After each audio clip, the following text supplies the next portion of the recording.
Good morning, 20 after 7 on your Valentine's Day morning, and it just wouldn't be right if we didn't add some sweets into the mix today. Belinda Bigold from High Tea Bakery on Portage joining us this morning to talk a little bit about decorating techniques. Maybe you want to make something for your special someone today. So we're going to talk about fondant. Fondant, and yep. you guys were so gracious to actually make a cake for us tonight. We're participating in the second annual all-you-can-eat pierogi dinner and cake auction in support of the North Point Douglas Women's Center. So you put this together, which is our little guy. Is a perfect example of what you can do with fondant. It's one of them, yeah. So this is the fondant on the outside. This is all done in fondant. And then we've gone in and hand piped all of the detailing on the outside as well. Had to do the heart for Valentine's Day. Of course, it makes it look so polished, the fondant. It does, yeah. It's definitely got that smooth, modern look that the buttercream you can do flat, you'll never get it smooth. Okay. Like that. So is fondant something people can do at home? Definitely. I mean, there's some tips though for helping you out to do it. Like, for example, when starting, this is our cake before we put the fondant on. Okay. It's like anything. If your basics aren't there, then you're never going to get the fondant to look right. If it's not smooth and straight to start with on the cake before you put that fondant on, a lot of people think they've got their cake, they slap on some buttercream and away they go, and then they wonder why it's all like this.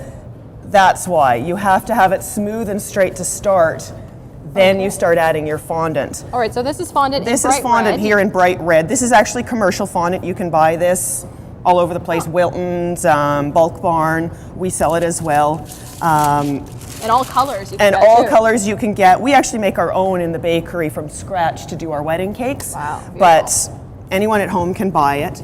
You have to knead it first. You definitely want it pliable before you roll it out. Now I've kneaded it a bit beforehand, but depending on how stiff it is when you start, it can really take a while to warm up in your hands.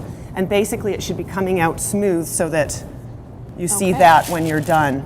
Now this is a little bit, we'll see if this moves on me. I'm holding the table with my foot underneath. Because it is hard. It is hard, yeah. It's hard and you don't want it to smooth out. I mean, shoot across the table on you. The people at home are probably like, well, it seems like a lot of work, but it really does make the difference. It does, and the thing is, if you're afraid of doing it on the cake, say you don't want to do the whole cake, then use it for the decorations. There's a million little things that you can do with the cutouts. You use fondant in the same way you would Play-Doh.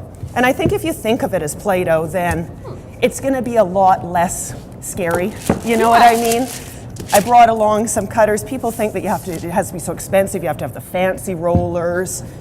They do have to be plastic, but one of the best decorators in the world, Ron Ben Israel, when we were learning from him, he buys curtain rods.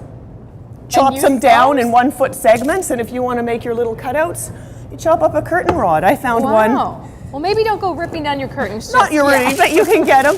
Same thing with And the idea would be, much like Play-Doh, get the cookie cutters, put them on there, cut them out, and then put them on top, which would be like what you did with the BT logo. Exactly. Now that, of course, we hand cut, but it doesn't mean that you can't grab your kids' Play-Doh cutters. They have a million of them. You just cut them out, pop them on, make whatever design you want. You want polka dots, you want little animals around the side of the cake for your child's birthday. All right, we're out of time right now. We're going to get you to keep rolling this. We're coming up in just a couple of minutes. Belinda's going to stick around. We're doing cookie decorating, and we'll have some finished fondant for you. Stay with us.